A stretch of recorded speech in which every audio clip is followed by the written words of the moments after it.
What you guys reckon? Welcome to my next episode of Thursday Night Roleplay. Only this is probably going to end up being released on a Saturday.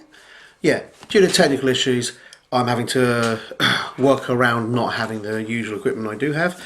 I'm trying to get some new equipment. You may see a little watermark thing across here. Please try to ignore it. As soon as I've got some spare cash, I'm going to buy the program and not use the trial version. However, I am a dad and it's the 11th month of the year, which means it's just for the 12th month of the year, which means all my money is going into Christmas toys for children. And not Christmas toys for me. I honestly didn't buy myself a new knife and a bunch of extras for my Space Force. I might have done that. But as soon as I've got the cash, I'm going to be upgrading. However, I'm just playing catch up with the stuff. So, I'm continuing with my races versus classes from the PHB, which is basically some ideas and opinions on how certain races could benefit or struggle with certain classes. There's not actually that much struggling going on, to be honest, since 5th Ed doesn't have any negative traits.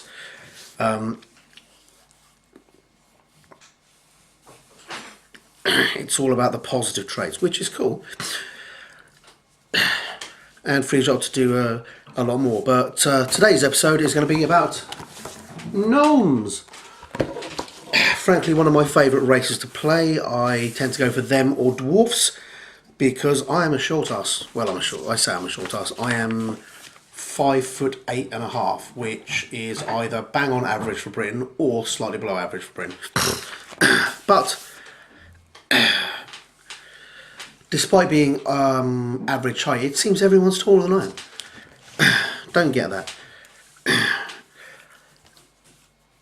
Little hint, if you're a short person being bullied by a tall person, if you're short enough for them to pat you on the head, that means they're tall enough for you to headbutt them in the testicles. True story. Sorry, Tourette's going off there. Basically, for those of you who are unaware what gnomes are, because they're one of the less common races, they are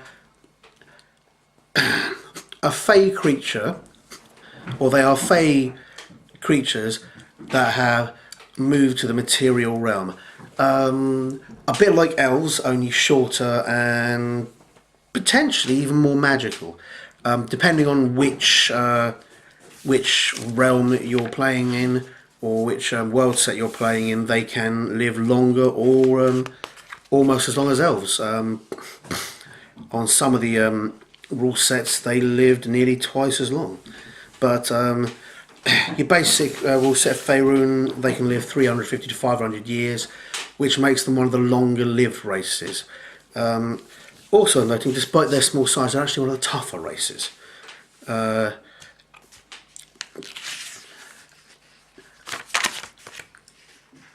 Sorry guys. I would give good money to be able to control my own body. There are basically two different races of gnomes. You've got your forest gnomes and your rock gnomes. There's a third race of gnomes which are called the deep gnomes, and I'm trying to remember how to pronounce their names, like Snurfum Flurgen, which is not how to pronounce their names. But yeah, there is a third race of deep gnomes. The difference tends to be that normal gnomes are often very happy, very jovial. They take life very lightly because they've got time to live all of it. Whereas deep gnomes tend to be a little less enthusiastic, a little less happy because they live in the Underdark where everything's trying to kill them. It's a noteworthy exception that gnomes are one of the... Yeah, gnomes... I'll try that again. The gnomes Underdark equivalent are also actually a good race. The Dwarven Underdark equivalent of Draugr are evil. The Elven Underdark equivalent, the Drow, are evil. The Gnomes Underdark equivalent are just a little less happy. And damn good at stonework.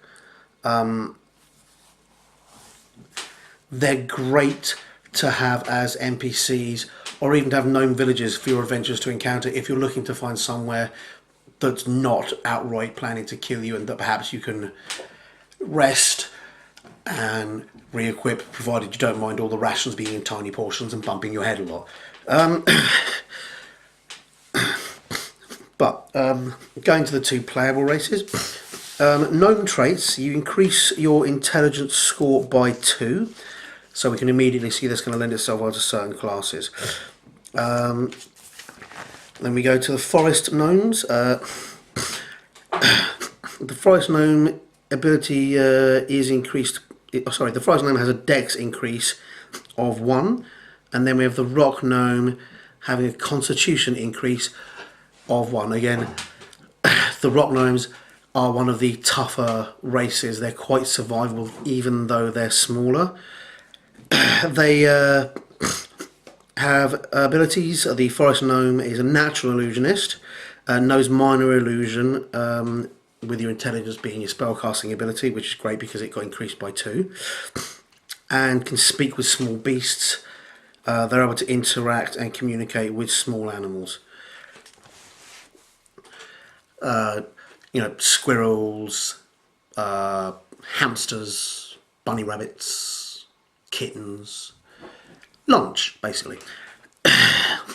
Just in case anybody's wondering, I'm a vegetarian, so before anyone starts having a go at me for eating bunny rabbits.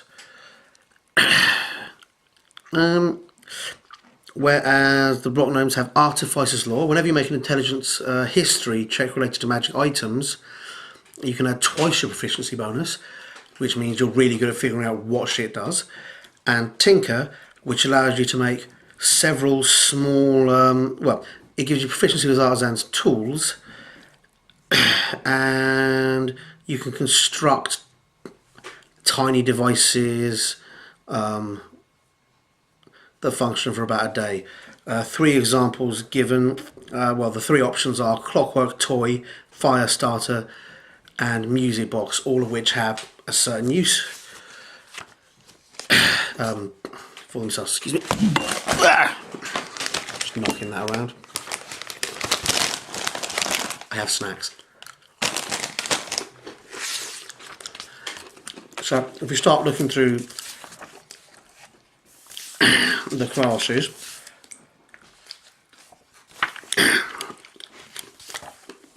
there's no reason not to play a barbarian as a gnome. The extra constitution makes you quite tough.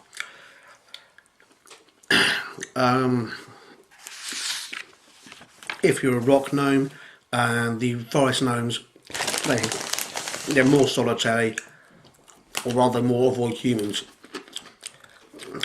So background wise that works for barbarian.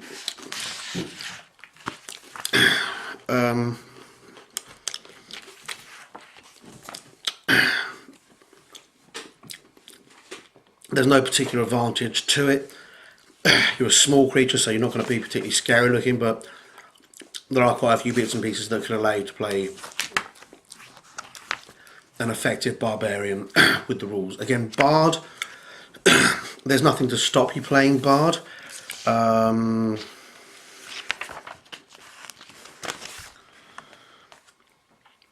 are we? Spellcasting ability. Yeah, your spellcasting ability for Bard is Charisma, so there's no advantage to being a bardic gnome, but there's no disadvantage either. You're quite dexterous, so if you're looking to get some feats to switch yourself to a dex fighter, you could probably be more survivor as a bard, but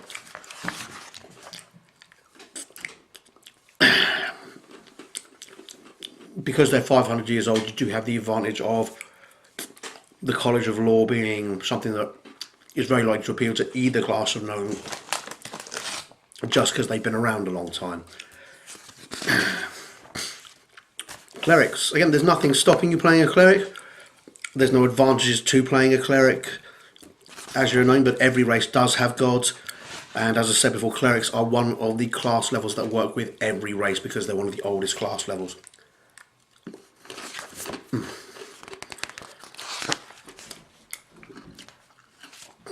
Sorry guys, I've just finished working out and haven't had much time to eat. Druids. Druids will work really well with forest gnomes. Your ability to talk to small animals already going to be an advantage. Your ability to cast illusions and hide using those illusions again going to be an advantage.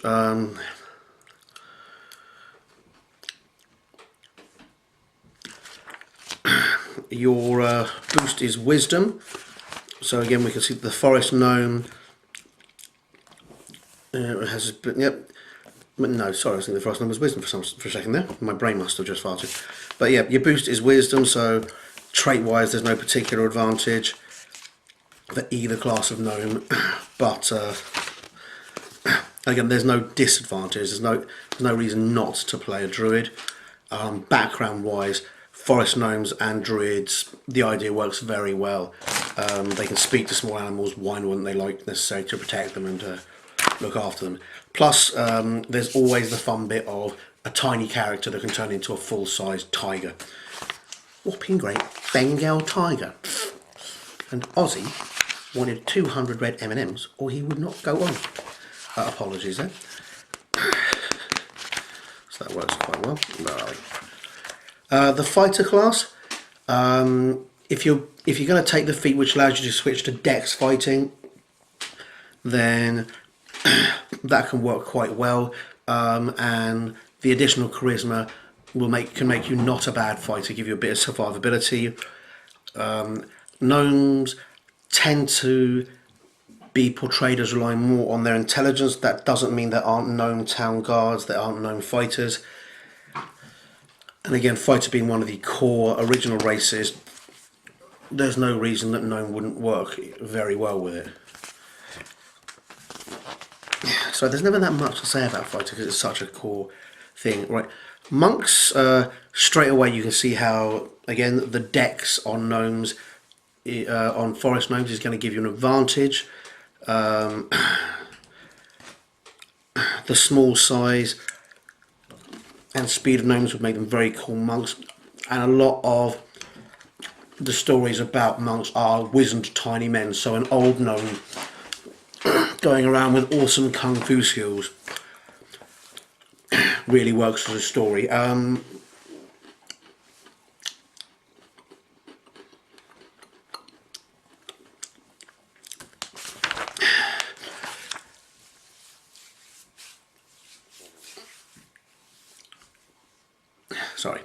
So forest gnomes work well. Rock gnomes, again, it's a fighting class. The extra fortitude's going to help make it more survivable. And it's not uncommon for gnomes to seek isolated places to perfect their arts. That's not a bad thing. Paladin. There's nothing particularly that lends itself gnome to paladin. There's no reason not to. Again, paladins being one of the older classes, certainly not one of the original, but one of the older classes. Each gnome has gods, each god's going to have champions, and there's no reason why a gnome can't be a paladin. Again, with the rock gnomes, that extra fortitude is going to give you a bit more survivability and going to make you functional there. Rangers. Again, forest gnomes fit right in with rangers. The increased dexterity for dex fighting, the increased intelligence. They're small, they work well, they love living out in the wild, they're hard to see, hard to find. Yep, there's a lot of stuff you could do with that and make that work. Again, with the rock gnomes, once again, it's a fighting class, you've got a bit more survivability, but that's about it.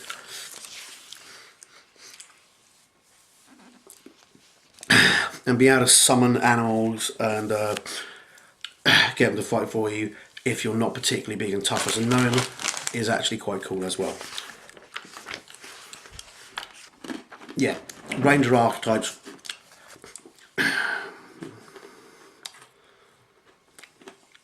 You can see the hunter's prey, giant.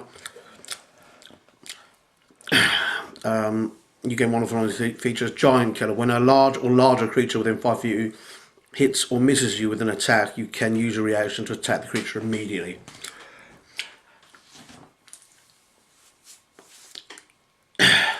A giant killing gnome, which just sounds amazing.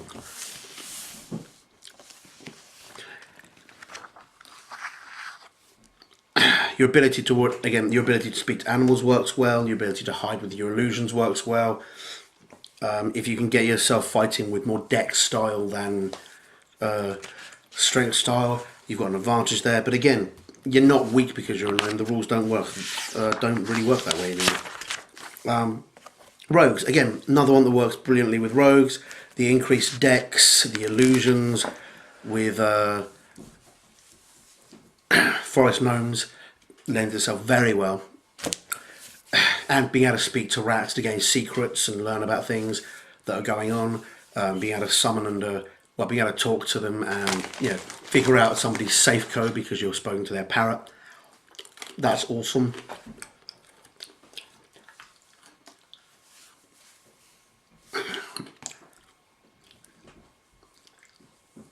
Having the extra force makes a very survivable trap finder with the natural ability to see how mechanical devices work.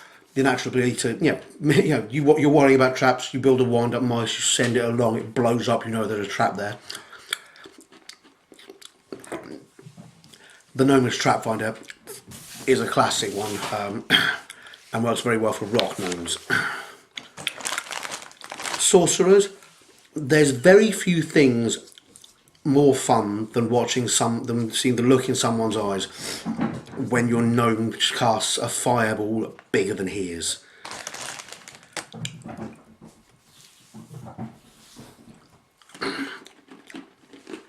Gnomish magic users are amazing.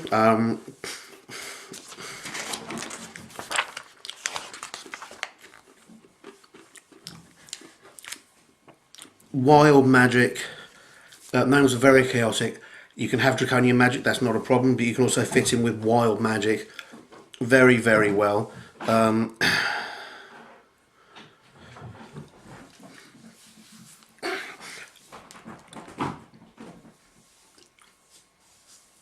That works well with both kinds of gnome.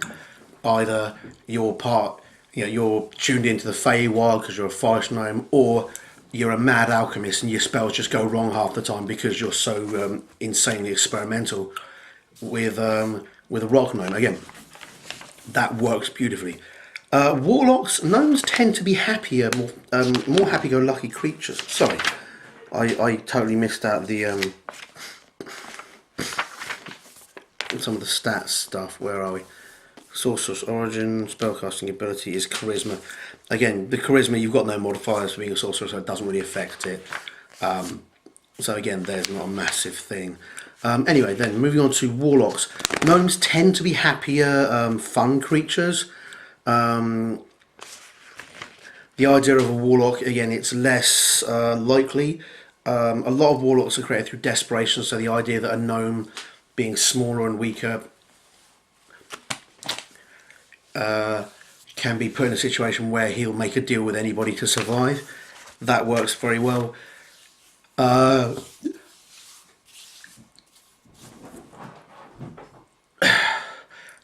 Again, gnomes originated from the Fey realms, certainly in Faerun.